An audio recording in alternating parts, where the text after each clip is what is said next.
నమస్తే, welcome to our channel. నేను మిషాల్ని. TDP నేత దుగ్గిరాల ప్రభాకర్ రావుని కిడ్నాప్ చేసింది ఎవరో కాదు, వైసీపీ నేత కొడాలి నాని అనుచరులు కిడ్నాప్ చేశారని సమాచారం అయితే వస్తుంది మనకి. దీని మీద పూర్తిగా విశ్లేషించడానికి మనతో స్టూడియోలో ఉన్నారు ప్రముఖ రాజకీయ విశ్లేషకులు అప్సాని రాజేష్ గారు ఉన్నారు. వారిని అడిగి తెలుసుకునే ప్రయత్నం చేద్దాం. నమస్కారం సార్. నమస్కారం సార్. ఇప్పుడు టీడీపీ నేత దుగ్గిరాల ప్రభాకర్ రావు గారిని కిడ్నాప్ చేసింది వైసీపీ నేత కొడాలి నాని అనుచరులను వస్తుంది వార్త. సార్, అసలు నిజంగా ఎందుకు ఇట్లా చేశారంటే ఏం చెప్తారు సార్? ఇప్పుడు కొడాలి నాని మీద ఇతను గతంలో ఫిర్యాదు చేస్తున్నాడు, అతని మీద కేసు నమోదు చేయించున్నాడు అని చెప్తున్నారు.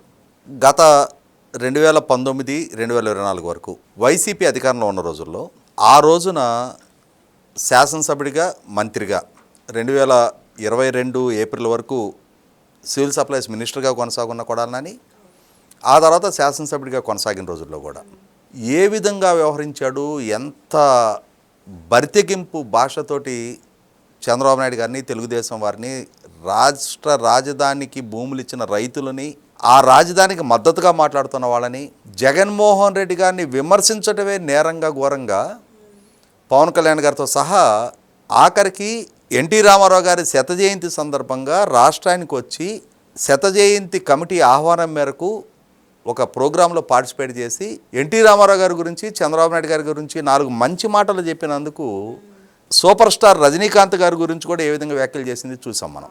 అంటే ఆఖరికి బరితెగించి ఎన్టీ రామారావు గారి కుమార్తెలని, చంద్రబాబు నాయుడు గారి కుటుంబ సభ్యులని ఎంత సంస్కారహీనపు భాషతో వాడింది చూసాం.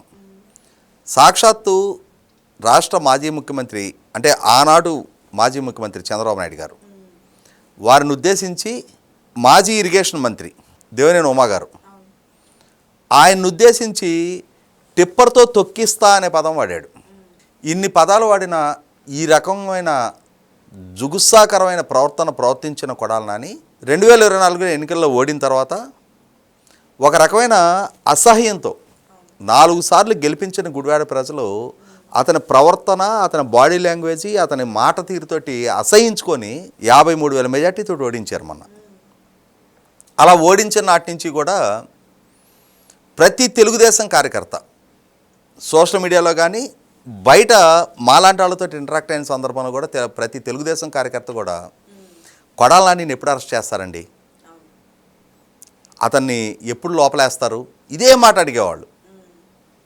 మేము చాలా సందర్భాల్లో చెప్పేవాళ్ళం, కాంక్రీట్ ఎవిడెన్స్ తోటి అతని మీద ఏదైనా ఛార్జెస్ ఎస్టాబ్లిష్ అవ్వాలి కదా అరెస్ట్ చేయాలి అని అంటే, అక్కడ స్థానిక నాయకులు అతని తప్పొప్పులు ఏమున్నాయి అనేది వెలికి తీసి తగు ఫిర్యాదులు చేసిన తర్వాత విచారణ జరిపి అతని మీద చర్యలు తీసుకుంటారని చెప్పేవాళ్ళం. ఈ కొన్ని కేసుల్లో విచారణ జరుగుతున్న క్రమంలోనే అతనికి ఈ మధ్యకాలంలో బైపాస్ సర్జరీ జరిగింది. కొన్ని ఇతని హయాం నాటి వీళ్ళ అనుచరుల ఆగడాలు, దౌర్జన్యాలు, ఆక్రమణలు అవన్నీ వెలుగులోకి వచ్చినాయి. ఎప్పుడైతే ఇతను ఎన్నికల్లో ఓడిపోయాడో ఇతను కబ్జా చేసిన థియేటర్ను కూడా ఇతను కబ్జా నుంచి విడిపించుకోగలిగారు. ఇటువంటి పరిస్థితుల్లో అతను మీద ఎప్పుడు చర్యలు తీసుకుంటారు అని చెప్పని ఒక రకంగా మాట్లాడుకుంటే తెలుగుదేశం పార్టీకి ఉన్న 1 కోటి మంది సభ్యులే కాదు, తెలుగుదేశం కూటమికి ఓటేసిన 1,80,00,000 మంది ఓటర్లు కూడా కోరుకుంటా ఉన్నారు. బహుశా నేను అనుకోవటం ఇంతమంది ఎదురుచూపులు, ఇంతమంది శాపనార్థాలు, ఇంతమంది ఇతనిని ఆ జైలు ఓసల వెనక చూడాలని చెప్పని కోరుకుంటున్న సందర్భంలో అతనికి హార్ట్ ఆపరేషన్ జరిగింది. ఒక వరంలాగా దక్కింది అతనికి ఆ హార్ట్ ఆపరేషన్ అనేది. ప్రభుత్వం కూడా హార్ట్ సర్జరీ అయి ఉన్న వ్యక్తి, ఇతని మీదే మనం ఇప్పుడేమి ఇమ్మీడియట్గా యాక్షన్స్ తీసుకుంటాంలే అని చెప్పని కొంత జాలితో ఎక్స్క్యూజ్ చేస్తూ వచ్చారు.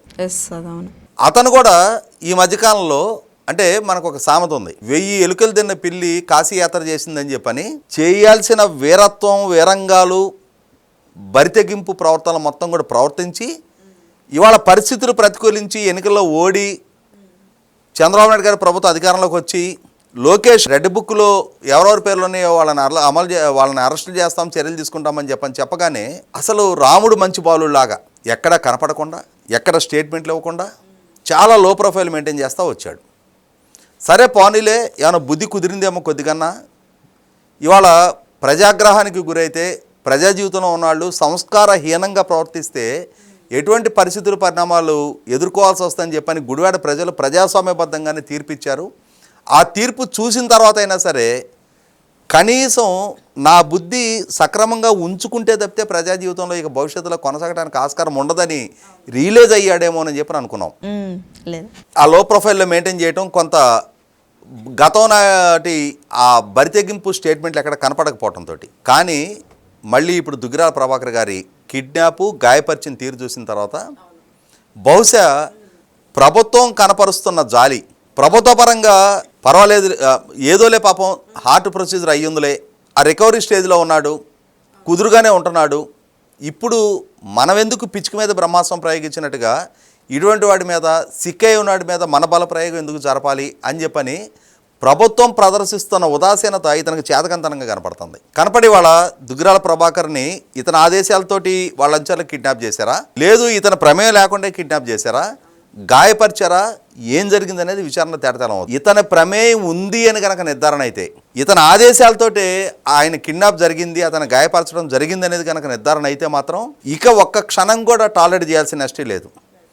ఏ కలుగులో దాక్కున్నా నాకు ఏ హార్ట్ ప్రొసీజర్ అయ్యింది అని చెప్పని చెప్పుకునే ప్రయత్నం చేసినా జుట్టు పట్టుకొని ఈడ్చుకొచ్చి లాకప్లో పెట్టాల్సిందే.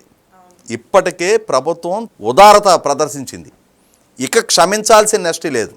ఈ విధమైన రౌడీ సంస్కృతి, ఈ విధమైన కిడ్నాపులు, గాయపరచటాలు, బెదిరింపుల సంస్కృతికి మళ్ళీ తెరలేపితే మాత్రం ఇంకొకసారి ఇటువంటి వాళ్ళని టాలరేట్ చేయాల్సిన అవసరము ఈ సమాజానికి లేదు.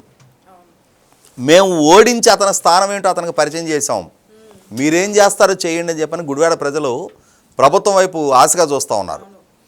రాష్ట్రం కూడా మేమందరం కోరుకున్న విధంగానే గుడివాడ ప్రజలు స్పందించారు కాబట్టి ఇవాళ ఇతని ఈ బరితెగింపుకి తగిన మూల్యం చెల్లింపజేయాల్సిన బాధ్యత ప్రభుత్వం మీదే ఉందని చెప్పని తెలుగుదేశం శ్రేణులు ప్రజలు కూడా కోరుకుంటా ఉన్నారు. అటువంటప్పుడు ఇంకా ఇదే విధమైన ఈ రౌడీ సంస్కృతికి కనుక అతను కట్టుబడి ఉంటే, గతంలో స్టేట్మెంట్లు ఇచ్చాడు, గతంలో తెలుగుదేశం కేడర్ల మీద దాడులకు పాల్పడ్డాడు, దౌర్జన్యాలు చేశాడు, పోలీసును బెదిరించాడు, మళ్ళీ ఇవాళ అదే సంస్కృతికి తెరలేపుతా ఉన్న నేపథ్యంలో తెరలేపాడనేది కనుక నిర్ధారణ అయితే మాత్రం ఖచ్చితంగా దానికి అతన్ని అకౌంటబుల్ చేయాల్సిందే.